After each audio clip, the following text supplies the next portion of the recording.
10 জন রোহিঙ্গা আটক, গাঁজা পাচার করতে গিয়ে ধৃত যুবক। 11 লক্ষ টাকার নেশা সামগ্রী, কফ সিরাপ জব্দ, ধৃত বহিরাজ্যের লরি চালক।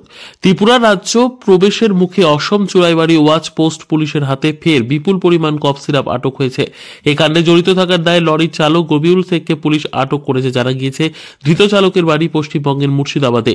তবে বিহারি এক যুবকের কাছ থেকেও পূর্ব আগরতলা থানার পুলিশ আটক করল 5 কেজি 100 গ্রাম শুকনো গাঁজা। ধৃত যুবকের নাম বিক্রম কুমার। শুক্রবার সন্ধ্যায় সে রাজধানীর যোগেন্দ্রনগর স্থিত এলাকায় গাঁজা নিয়ে ঘোরাফেরা করছিল। ঠিক তখনই যোগেন্দ্রনগর রেল স্টেশন থেকে 5 কেজি 100 গ্রাম গাঁজা সহ এক যুবককে আটক করে পূর্ব থানার পুলিশ। সাংবাদিকদের মুখোমুখি হয়ে বিস্তারিত তথ্য তুলে ধরেন পূর্ব থানার ওসি রানা চ্যাটার্জি। বলেন, গোপন খবরের ভিত্তিতে পুলিশ তাকে আটক করেছে। তার কাছ থেকে আটক করা গাঁজার বাজার মূল্য হবে লক্ষাধিক টাকা। পুলিশ প্রাথমিক তদন্তে জানতে পেরেছে তার সাথে জড়িত রয়েছে একটি বড় চক্র। তারা এইভাবেই রেল দিয়ে রাজ্যের বাইরে গাঁজা পাচার করে। দীর্ঘদিন ধরে তারা এই কাজে জড়িত। তাদের মধ্যে কয়েকজনের নাম পেয়েছে পুলিশ। দ্রুত তাদের জালে তোলা হবে। গোটা বিষয়ে তদন্ত করতে পুলিশ ধৃত যুবকের পুলিশ রিমান্ড চেয়ে আদালতে প্রেরণ করেছে। গতকালকে সন্ধ্যার সময় আমরা আমাদের পুলিশ স্টেশনের আন্ডারে যে যোগেন্দ্রনগর রেল স্টেশন আছে সেখানের পার্শ্ববর্তী অঞ্চলে আপনার একজন সন্দেহভাজন যুবক বিক্রম কুমার নামে সে ঘোরাফেরা করছিল একটি ব্যাগ নিয়ে। তার উদ্দেশ্য ছিল এগুলি রেলের মাধ্যমে পাচার করার জন্য।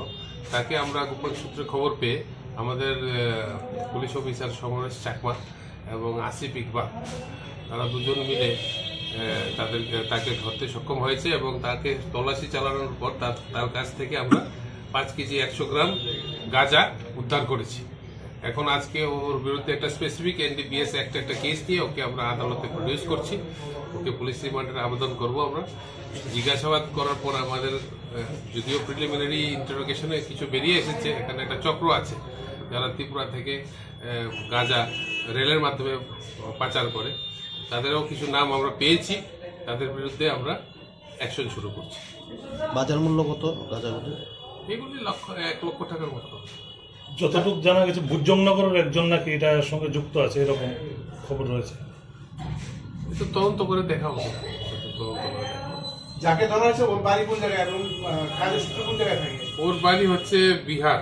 হ্যাঁ, ওর বাড়ি কাটিয়া, পিএস খাগড়িয়া ডিস্ট্রিক্ট, এটা বিহার স্টেট। কোথায় থেকে এনেছে এরকম কোন খবর পাওয়া গেছে? এগুলি সব তো আমরা পুলিশ রিমান্ড চেয়েছি, তারা পুলিশ রিমান্ডে ইন্টারোগেশন করে বের হবে।